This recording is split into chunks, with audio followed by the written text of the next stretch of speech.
it's me, Renee. I'm back. So, in case you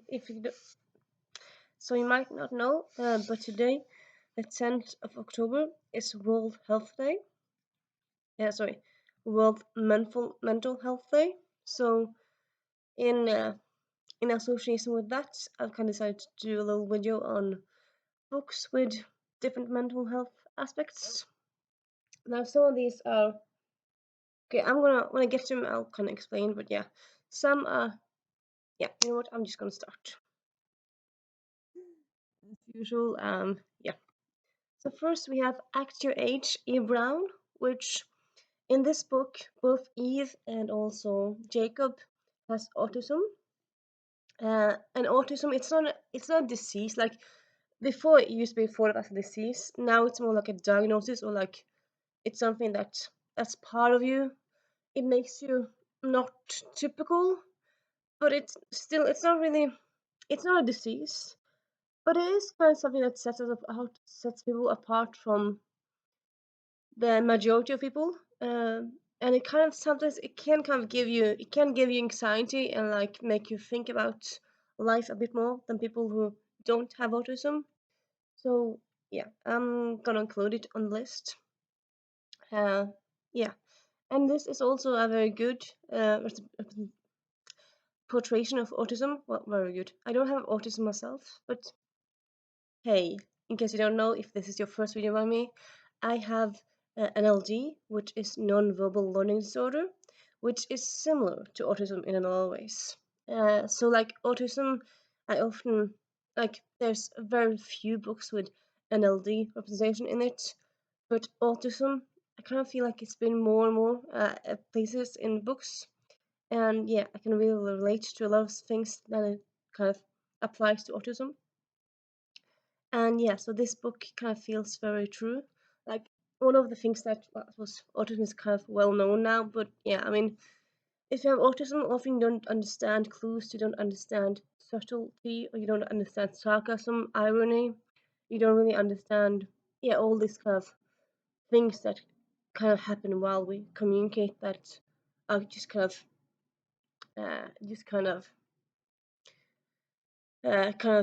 these unwritten rules, kind of difficult to get. And that's kind of the same for non-verbal learning disorder. We don't really understand non-written stuff. Things need to be direct. And the same with autism people. People they kind of need direct messages and just people to be direct. Uh, if you're like subtle and stuff, it's kind of not that easy really for us. And yeah, this kind of book kind of shows how like Eve all her life she's kind of been different. She's kind of never really she's always been a mess up. She's never really figured stuff out. And then she kind of understands for this book that, oh, maybe she has autism. Oh, maybe this, like, being a chef actually works for her. So, yeah, she kind of finds herself in this book. And yeah, it's a good one, I would say. Also, actually, this whole series has kind of a like mental health aspect. The first one has like depression aspect and like agoraphobia to a slight degree, and then the second one has bipolar disorder representation. So they all have different mental aspects, qualities, the mental aspects, um, plot lines, or mental aspects, parts of the book. So yeah, and yeah, I mean, Talia Hubert is quite well known now, but if you haven't heard of her and if you're into contemporary romance, I would say definitely check her out. Recommend it highly. And then we have Under Rose Tainted Skies by Louise Gonol. So this is a book all about agoraphobia. So the main character in this one, So if you don't know, agoraphobia is when you're too scared to go outside of your house. You just stay inside all the time, and that's what the main character in this one does. She lives her whole life inside. Through this book, she kind of gets a bit outside of her comfort zone, but yeah, she has agoraphobia. So yeah, that's definitely a thing that she has. I'm so eloquent, but yeah. this is also, yeah, a book that I recommend. I suppose why we're talking about books that I don't recommend. Well, I suppose I could do it in like a worst reads of like maybe last year and stuff. Like I'm not gonna do that in like if I'm just gonna talk about books with some aspects of them. I'm not gonna mention bad books. I don't really do that, which you probably already know. But yeah, I don't do that. And then Diary of a Confused Feminist by Kate Weston. This is actually also the first in a trilogy. Well, I don't know if this is going to be a trilogy. It might become a trilogy because, like, when I finished this, I kind of felt like it was kind of like a very good standalone, and I heard like, oh, there's coming a second one, and I read the second one a few months ago. The second one I really enjoyed. I feel like also the second one kind of feels like it kind of ended good, so I'm not sure if there's going to be a third one or not. Maybe there will be. I don't know.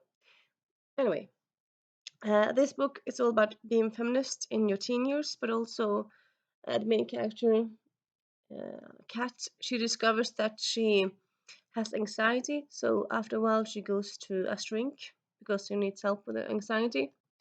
Anxiety. So yeah, I mean, anxiety is definitely a mental health issue, and it's something a lot of people struggle with. And yeah, this book very good, I would say. Yeah, I would say. I am saying it's just amazing. So yeah, check it out.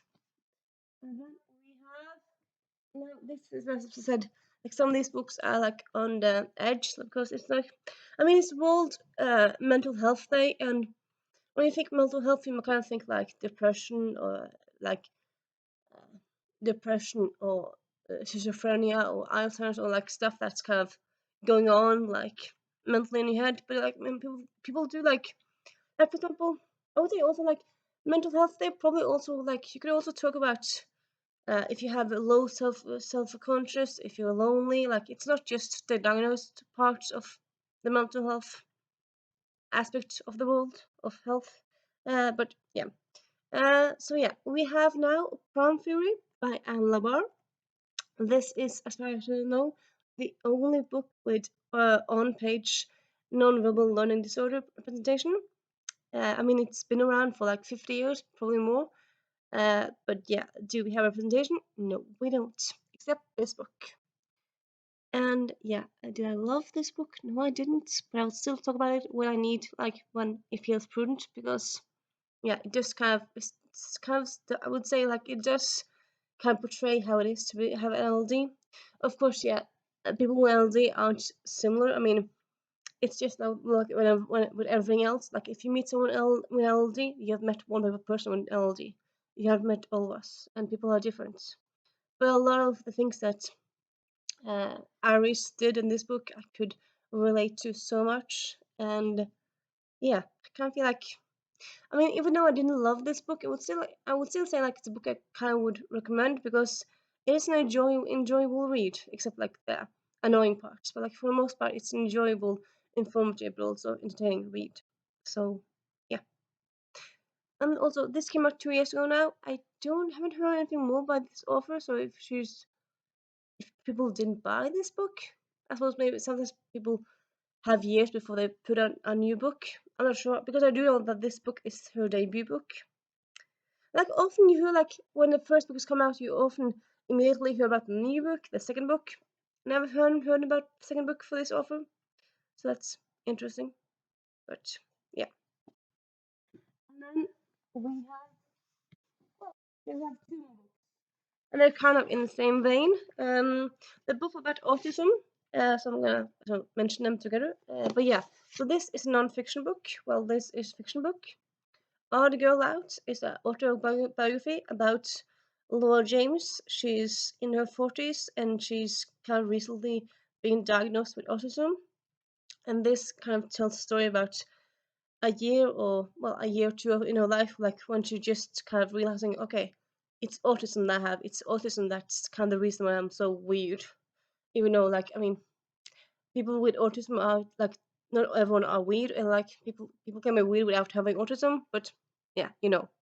I mean, she kind of discovers like that's probably a reason why she's had a lot of struggles, and she goes to a shrink and she gets help, and yeah, so it's about her discovering how to be well, how to be, yeah, I suppose how to live with herself and accept being autism and being odd, but being herself. And yeah, I would say it was just quite good insight into how it is to be diagnosed late in life. Luckily, I was diagnosed early in life, but still, it's a book read, good book read.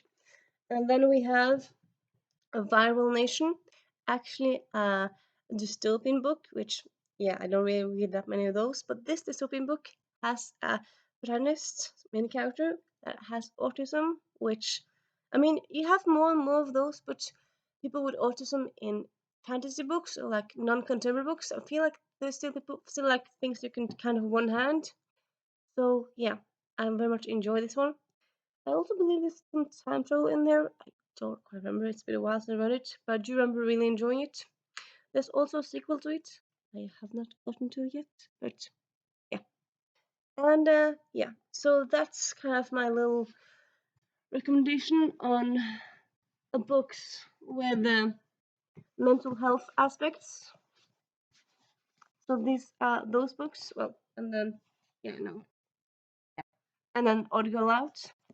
And if you have any thoughts and comments on any of these books, if you have any other books with mental health aspects you want to talk to me about, recommend me in the comments, please do. And I hope you have a good day. I hope you do something for yourself, and remember that you are good and worth it just as you are. You don't have to change to be like someone else. You don't have to change to be loved. And yeah, hope you have a nice day. Bye.